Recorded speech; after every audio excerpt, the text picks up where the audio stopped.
वक्रतुण्ड महाकाय सूर्यकोटि समप्रभा निर्विघ्नं कुरु मे देव सर्वकार्येषु सर्वदा।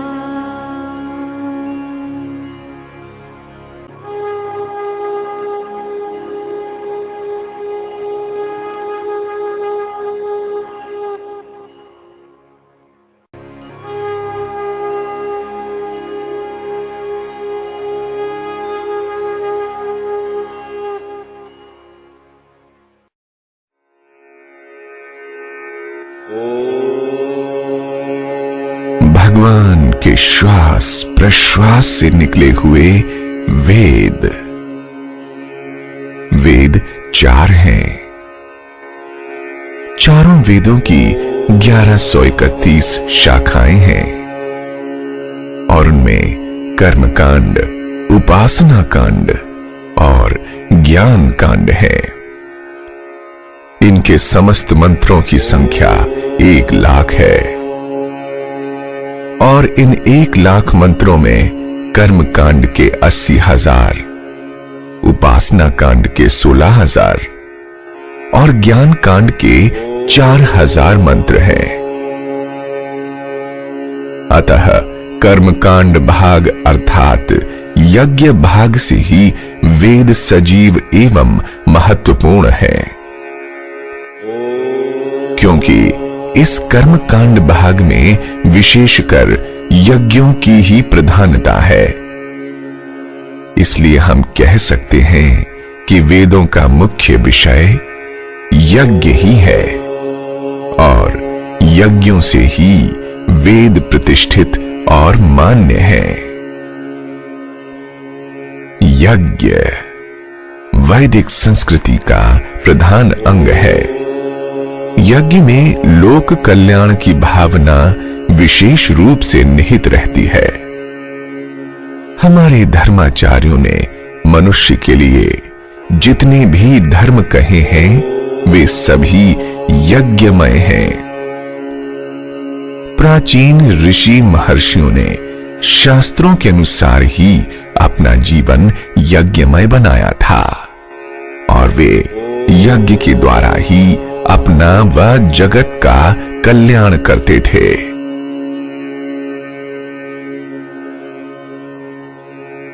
जहां पर देवताओं को उद्देश्य करके अग्नि में द्रव्य प्रक्षेप किया जाता है उसे यज्ञ कहते हैं। और इस कर्म विशेष में देवता, हवनीय द्रव्य, वेद मंत्र, ब्राह्मण और दक्षिणा इन पांचों का संयोग होता है। जिस प्रकार यज्ञ में हवन करने के लिए ब्राह्मणों का होना आवश्यक है, उसी प्रकार यज्ञ कर्म को कराने के लिए आचार्य का भी ब्राह्मण होना आवश्यक है।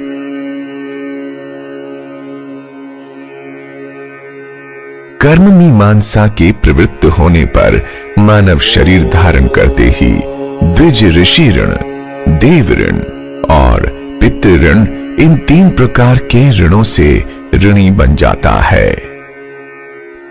ब्रह्मचर्य के द्वारा ऋषि ऋण से, यज्ञ के द्वारा देव ऋण से और संतति के द्वारा पितृ ऋण से मुक्ति होती है।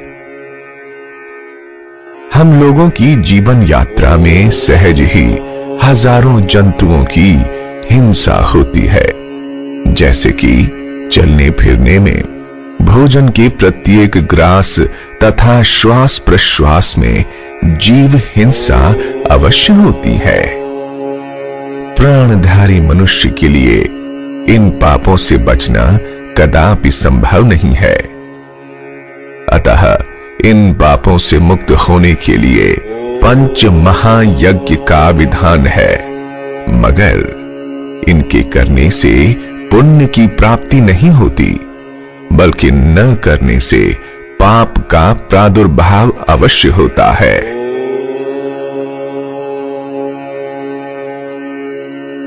मनु से उत्पन्न मानव कहलाते हैं। मपनोर जातास्तु मानवाह, और मानव में रहने वाले दया, दान, शील, सौजन्य और क्षमा आदि के समवाय रूप लोकोपकारक धर्म को मानवता कहते हैं, और इसके विपरीत पशुता। जिस प्रकार मानव के लिए अपने जीवन में मानवता की रक्षा और पालन आवश्यक है, उसी प्रकार उसके लिए यज्ञ की रक्षा और पालन भी परम आवश्यक है। यज्ञ के बिना मानव की और मानव में रहने वाली मानवता की रक्षा कभी नहीं हो सकती।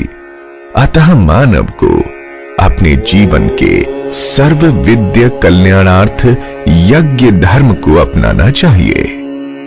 मानव का और यज्ञ का परस्पर घनिष्ठ संबंध सृष्टि के प्रारंभ काल से चला आ रहा है।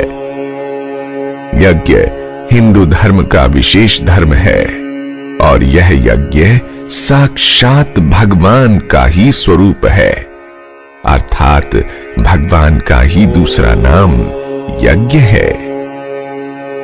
गीता के 3 अध्याय के 15वें श्लोक में उल्लिखित है, तस्मात् सर्वगतम ब्रह्म नित्यम यज्ञे प्रतिष्ठम।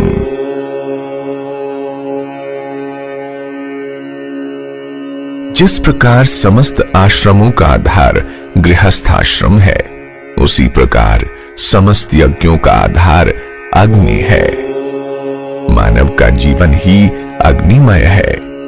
जीव जब माता के उदर में 9 मास तक रहता है, तब उसका सर्वप्रथम जठराग्नि से संबंध स्थापित होता है, और जब वो माता के गर्भ से बाहर आता है, तब उसका संबंध जीवन पर्यंत के लिए लौकिक अग्नि से स्थिर हो जाता है।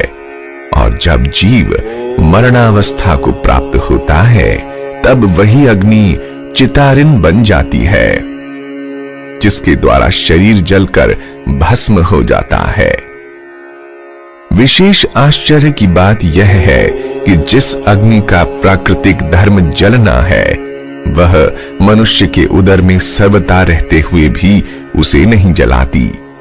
इसका कारण यह है कि अपने उदर में रहने वाले जठराग्नि के लिए भोजन रूपी आहुति प्रतिदिन उचित मात्रा में डालता रहता है, जिससे उसकी जठराग्नि सर्वदा शांत रहती है।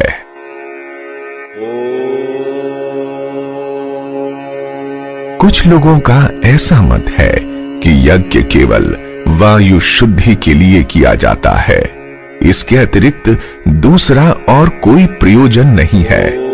किंतु यथार्थ में यज्ञ का प्रयोजन मात्र वायु शुद्धि नहीं है। यज्ञ का प्रयोजन है यज्ञकर्ता का देवताओं के साथ परस्पर भावन। अग्नि में जब देवताओं को उद्देश्य करके मंत्रोच्चारण पूर्वक हवि द्रव्य का त्याग किया जाता है, तब अग्नि के लिए यह आवश्यक हो जाता है कि वो देवताओं तक द्रव्य को पहुंचाएं, जिससे उन्हें तृप्ति मिले। यद्यपि देवता समर्थ हैं, परंतु प्रशासनकर्ता का प्रशासन ही कुछ ऐसा है कि इस दीन वृत्ति का आश्रम उन्हें लेना ही पड़ता है, और जीवन निर्वाह के लिए यजमान की बाट देखनी पड़ती है।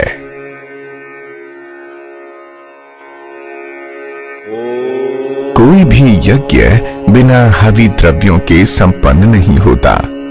प्रधान रूप से यज्ञ की हवि घृत ही है। बिना घृताहुति प्रदान किए यज्ञ संपन्न नहीं हो सकता।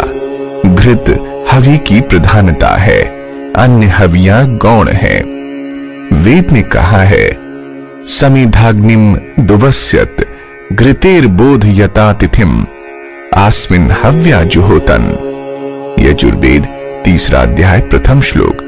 अर्थात समिधाओं से यज्ञाग्नि को प्रज्वलित करो, पुनः उस अतिथि स्वरूप अग्नि को घृत से प्रबुद्ध करो, और प्रदीप्त अग्नि में उत्तमोत्तम हवि की आहुतियां प्रदान करो।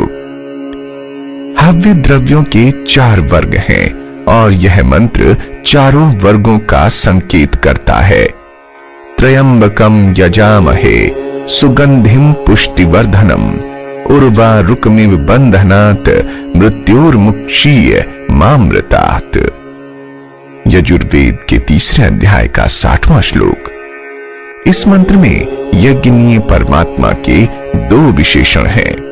पहला सुगंधि युक्त और दूसरा पुष्टि की वृद्धि करने वाला। अतः यज्ञ करते समय सुगंधित द्रव्य और पुष्टिकारक द्रव्यों की हवि अग्नि में प्रदान करनी चाहिए। बल पुष्टि प्रदान करने वाले द्रव्यों से समस्त जड़ और चेतन जगत की पुष्टि होती है और सुगंधित द्रव्यों से दुर्गंध एवं दोषों की शांति होने से प्रसन्नता का वातावरण निर्मित होता है। मंत्र के उत्तरार्ध में मृत्यु के बंधन से छुड़ाने की प्रार्थना की गई है और अमृत सुख अर्थात मोक्ष की प्राप्ति या सुख विशेष से संयुक्त रखने की प्रार्थना की गई है।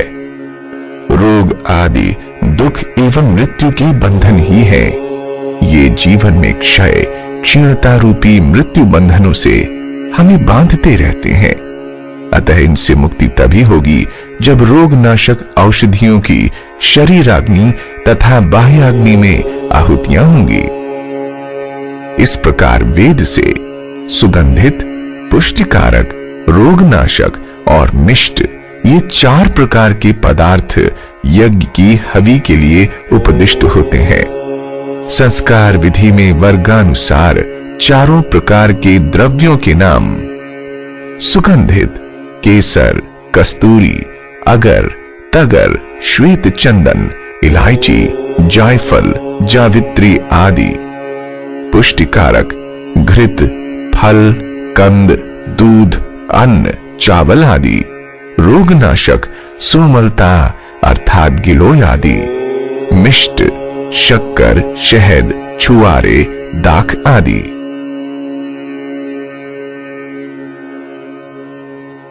यथावसर जब जिस प्रकार के आहुति द्रव्यों की आवश्यकता हो तब उसी प्रकार के द्रव्यों का प्रयोग आहुति के लिए करने से व्यक्ति विशेष या बाह्य वातावरण को लाभान्वित किया जा सकता है। एक कुशल चिकित्सक जिस प्रकार रोग निदानानुसार द्रव्य गुण विज्ञान को जानकर औषधि का प्रयोग कर रोगों से मुक्ति कराता है, उसी प्रकार यज्ञ का भी लाभ द्रव्य गुण विज्ञान को जानकर आहुति प्रदान करने से होता है।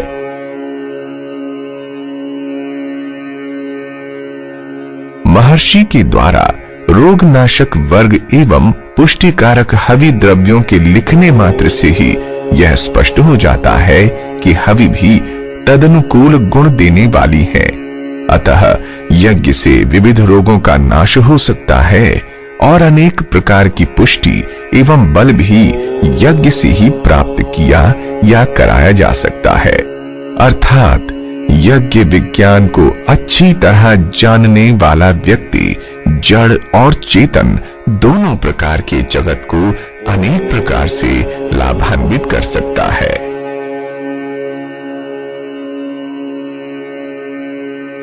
इन्हीं ग्रंथ सम्मत विवेचनाओं से प्रेरित होकर श्री बाबा ज्योतिष जन सेवा संस्था पंजीकृत के संस्थापक पंडित श्री वीरेंद्र शर्मा ने इन विभिन्न प्राकृतिक व अमूल्य जड़ी बूटियों एवं हवि सम्मत अन्य घटकों का कामनानुसार सम्मिश्रण कर अनेक हवि द्रव्यों अर्थात यज्ञ सामग्रियों को तैयार किया है, जिन्हें लगभग 8 साल तक भिन्न भिन्न कामनाओं के लिए यज्ञ करके एवं यज्ञ करा के उनके परिणाम देखकर ही अब ये निश्चित किया कि जन साधारण के लाभार्थ इनका प्रचार व प्रसार किया जाए।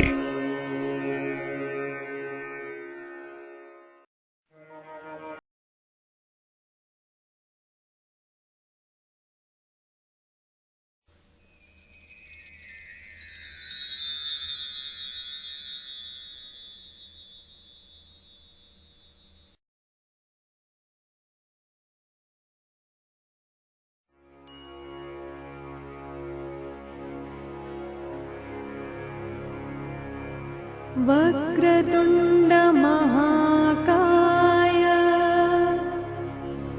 सूर्यकोटि